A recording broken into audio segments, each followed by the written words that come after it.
Hi, in today's video I'm going to be showing you how to put together the silver gallium selenide wavelength extension for the first time.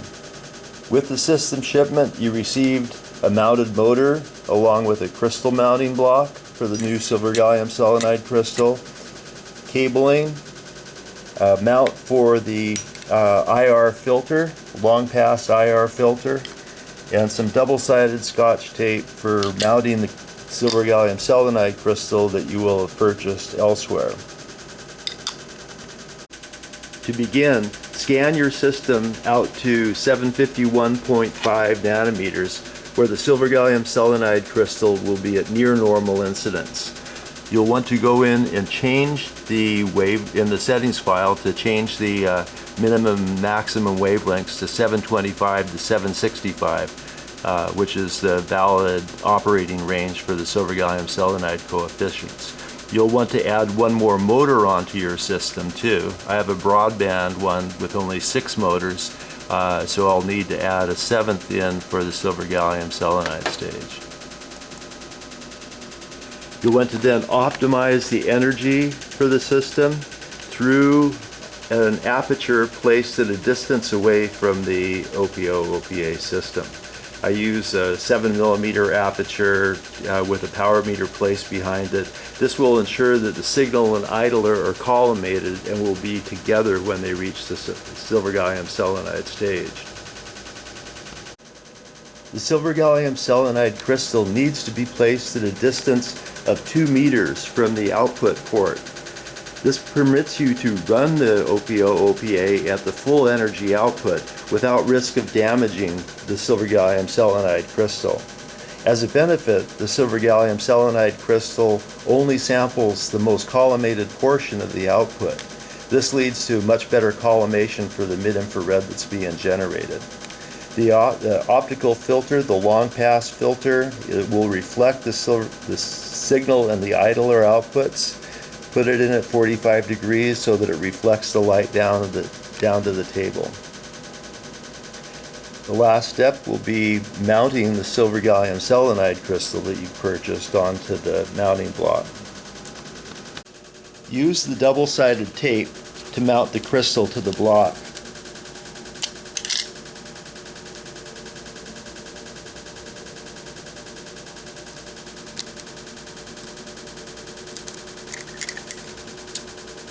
Trimming it down to the size of the block.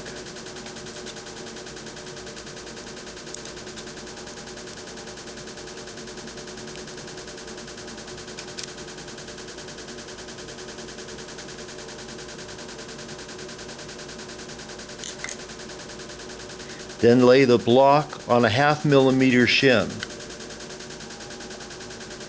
That will properly position the block in the center of the crystal. Now the crystal, when it comes to you, will have a pencil mark showing the orientation of the optical axis. You want to mount the crystal so that the optical axis, when you look at the crystal from above, is extending from the lower left to the upper right. If the crystal that you received has a pencil mark going from the lower right to the upper left, you'll want to use the opposite side of the crystal as the top. So this is going to be the top for our crystal since it's properly oriented. Take it and slide the two together on the table so that the crystal overhangs a little bit on either side of the block.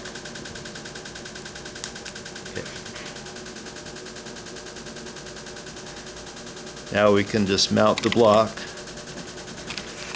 up onto the motor.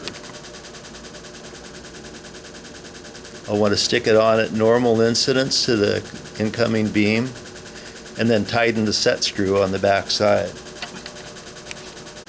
Use the extension cable that I had sent to connect the motor to the appropriate plug coming out of the base plate. Before you do, make sure that the computer is off and the power is turned off to the motion control box.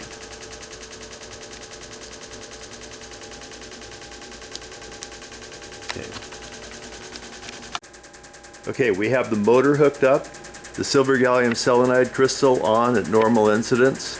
The next step would be to set the position to read 0 at normal incidence.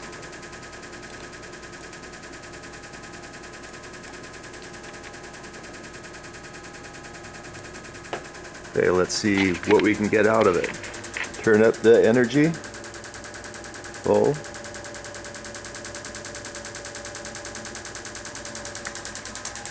I have a power meter I'm using set to 3 millijoules full scale.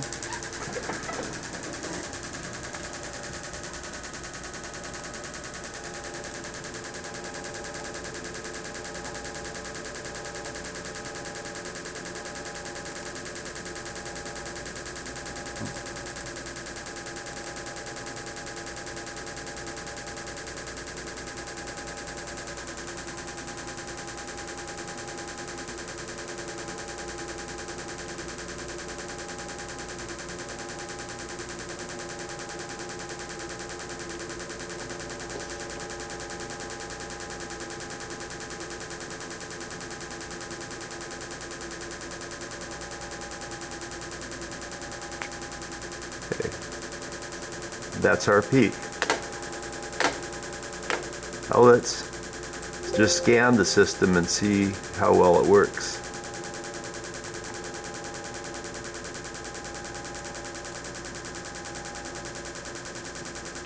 Let's go to 5 microns first.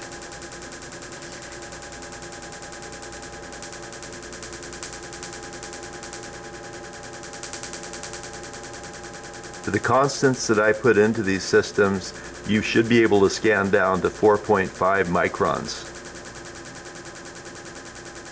and out to 17.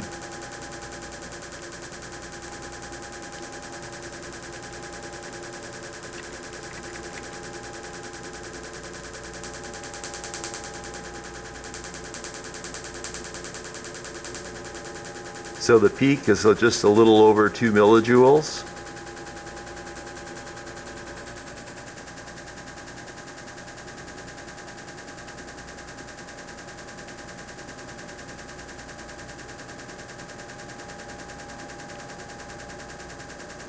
We still have output at 16 microns. Okay, that's it for this video. Hope you enjoyed it.